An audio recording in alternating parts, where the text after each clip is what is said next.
Attention all podcasts of the Solar Federation. We have assumed control. We have assumed control. We have assumed control. The Intergalactic Boombox. Hey. What? Have you heard of Murphy's Law? Yeah? Well, what is it? It means if something can go wrong, it will go wrong. Right, so have you heard of Cole's Law? No, what's that? Thinly sliced cabbage. Okay, so what do you call two guys hanging from a window? Curtain rod? So, do they allow you to laugh loudly in Hawaii? No, just aloha. Welcome to the Intergalactic Boombox, a podcast that turned a phone notch into a dynamic island. I'm Kyle Hebert, a voice actor who talks to himself on this show through various characters. Trust me, I'm a professional. Holy Gilbert Gottfried, somehow not getting kicked out of a library. What is it now? Oh, Bubba, the AI assistant on board. Bubba, I didn't even use the wake word. What's going on? What wake word? Yo, Bubba! Well, see, now you did. Oh, man, I can't believe I fell for that. I can. Well, what do you want? That's my line, Kimosabe. Could you make yourself useful, Bubba? Just go calculate pi r squared. Nice try. Pie's round, cornbread square. Just no. The Intergalactic Boombox is brought to you by Ulysses S. Grant from the Dongle Is Not a Dirty Word Club of Wyoming. If you like the content on this podcast, you can show support by listening on a Podcasting 2.0 app from newpodcastapps.com and boosting whatever value you feel the show is worth. Big bada boost. You can't do this with Spotify, Apple, or other mainstream podcast apps. It's time now to acknowledge those who sent Satoshis or Sats through Boost, who are now honorary members of the Satcats Club. Andy Boley sent 95 sats and says, just because. I like how you think, sir. Anonymous sent 4,000 sats. Please shout out my kids. They love Dragon Ball, especially you. Nathaniel, Damon, Xander, and Nico. I'll give you all the sats you want. Next time on Dragon Ball Z, Nathaniel, Damon, Xander, and Nico go Super Saiyan. That'll be 1 million sats. Just kidding. P Ninja is boosting 238 sats and is talking about how on the Fountain app you can toggle between the sat value and the dollar value. So he goes, toggle between sats and dollars? I'd have to stop giving it to you guys to have enough for dollars. 25,000 sats is $5. In fact, if you boost at least 25,000 sats, $5 will get you a limited edition bumper sticker for the Intergalactic Boombox. It's available only to U.S. residents. Sorry, everybody else. Can't figure out how to do that international thing. I don't have time to spend all day at the post office ordering international stamps. But yeah, you want this limited edition bumper sticker. The only way to get it is to boost at least 25,000 sats. Again, that is roughly $5, and that'll cover shipping and everything. Make sure in your boost message you include your email address so I can contact you and get your details on where to send it. 950 sats from Hobbit Nut says, bruh, nice sticker, man. 57,000 sats goes to Stem R42. He says, yo, Sherbet, I'll take a couple sticky swag things. You're the very first person to boost that. So yeah, your stickers are in the mail. Pocket Parley sent 24,700 sats. Close enough. He says, can I get one of those radical stickers, please? I will display it, probably with honor. Pocket Parley, I actually emailed you and I haven't heard back. So I need your address. So please DM me at BoomboxPod or Kyle at KyleHebert.com or the Intergalactic Boombox at gmail.com. Just let me know so I can get your sticker in the mail, bro. If you're curious what this sticker actually looks like, take a peek right now on the Podcasting 2.0 app you're listening on. Can't do it on Apple and Spotify and everything, but yeah, Podcasting 2.0 will give you images, chapters, the ability to stream micropayment support through Boost. And if you're not listening on a Podcasting 2.0 app, I just gave you multiple reasons to ditch that one and see what all the hubbub's about, bub. Newpodcastapps.com.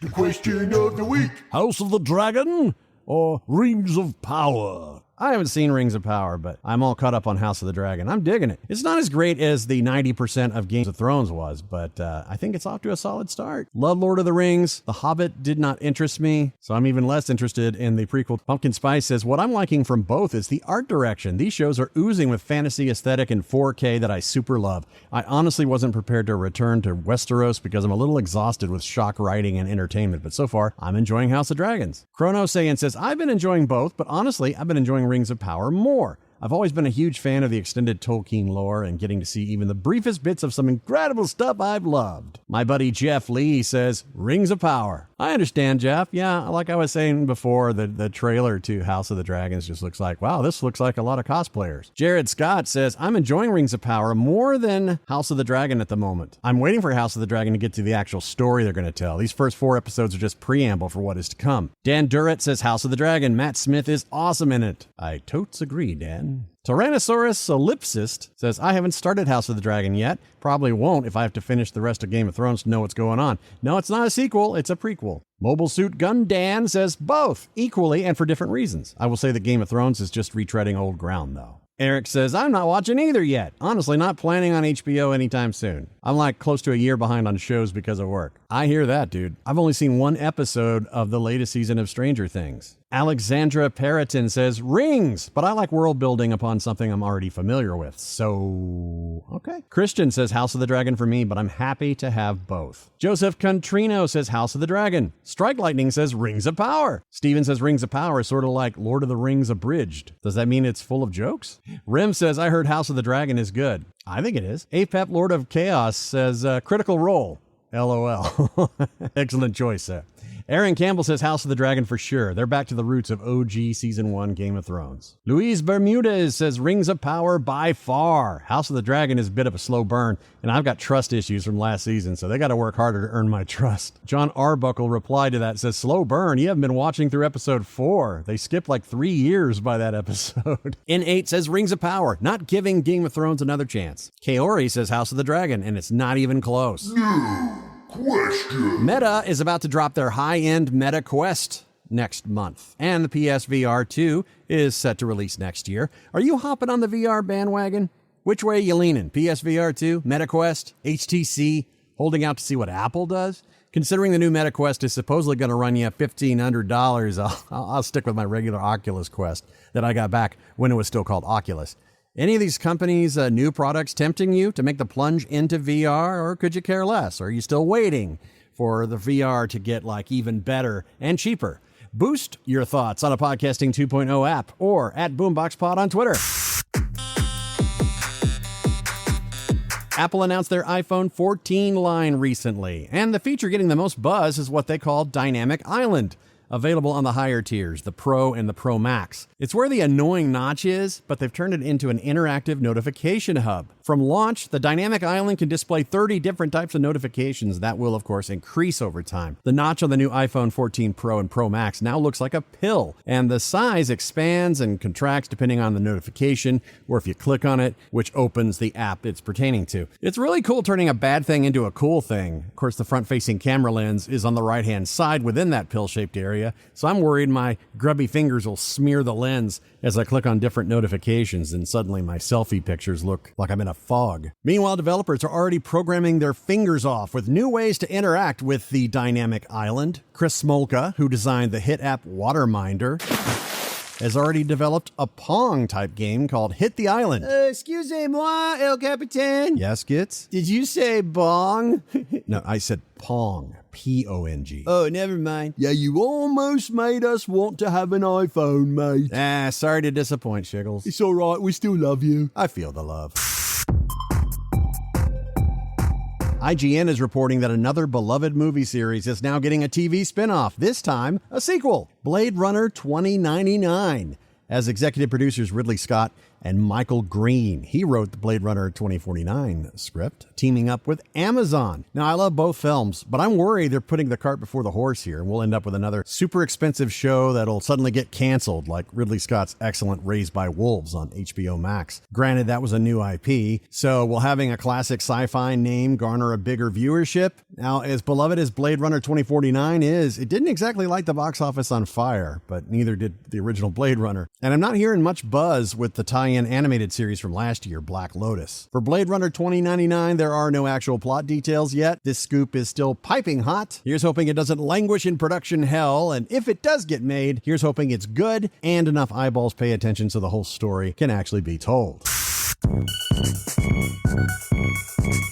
It's the hit anime that scares off casual fans because there's over 1,000 episodes and the manga is no slouch either.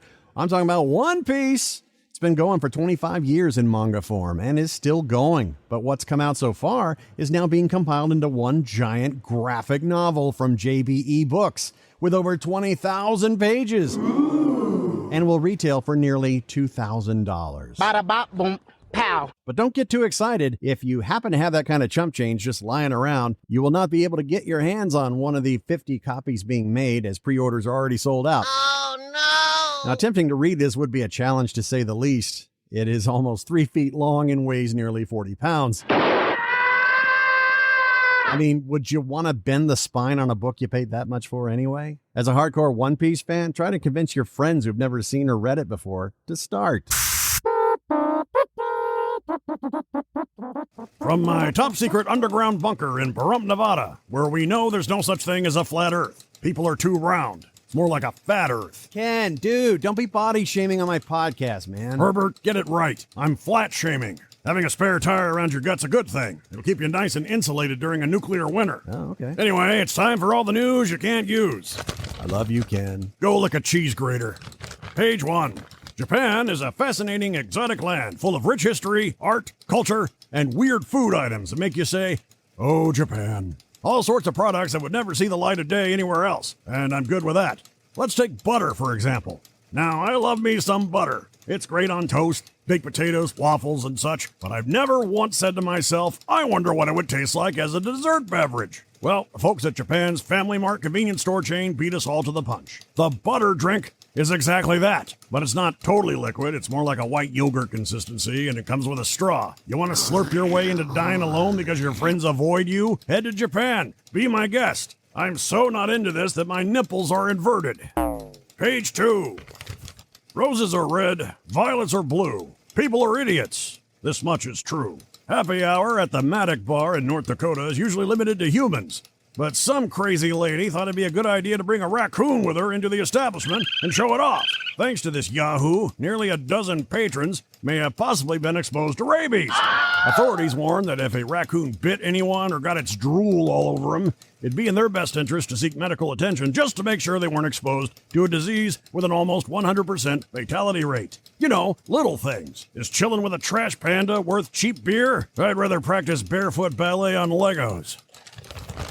Page 3. You want to know what the weather's going to do? Forget meteorologists. They don't know the first thing about the weather, much less meteors. You want to know what the weather's going to be like? Just ask an old person. Oh, my back's killing me. Oh, rain must be in the forecast. My knees are swollen up to the size of beach balls. Guess it'll be another scorcher. I wonder if these questions ever appear in Leonardo DiCaprio's head, now that he's seemingly dating geriatric models now. The king of the world has a history of dumping chicks once they turn 25, even though he's 47. He's been seen with Gigi Hadid, who's at the ripe old age of 27. Careful, Leo. Her brain is fully formed and well past your expiration date.